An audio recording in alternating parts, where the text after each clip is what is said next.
ခရမ်းကြီးအိတ်တွေနဲ့ကဲဘယ်လိုလုပ်ကြမလို့မြင်လို့ရတာဟောမိုးကတန်းခဲ့ပြီဟာရေတွေနဲ့ပတ်ကြလဲပြီကွာဒီမွေငါလို့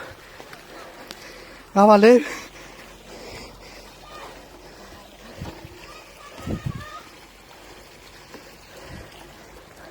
ကားပဲထားခဲ့တာဟိုဘက်ထားခဲ့တာအမလီဟုတ်ကဲ့အော်ရေတွေတော့ပတ်ကြရမြေလည်းပြိုးကုန်ဟာ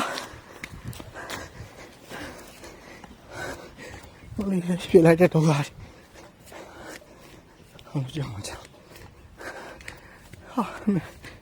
မြေကြီးရမ်းမခင်းနေရိုက်တာခဲ့ဘယ်မှာဟိုမရှိဘူးတမိုးမရှိဘူးလူသားတစ်ချောင်းထဲမြေပြိုးနိုင်တယ်ဟုတ်ပါလားတော်တော်ကိုကြောက်ရကောင်းအာဒီမှာဘာမှကိုလုံးမရတော့ဘူးတော်သေးရပါဗျာကျွန်တော်ကားအရင်ထွက်ထားလို့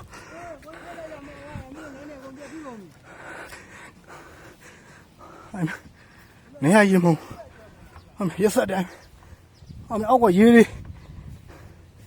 မလီနေရမဟုတ်ကြော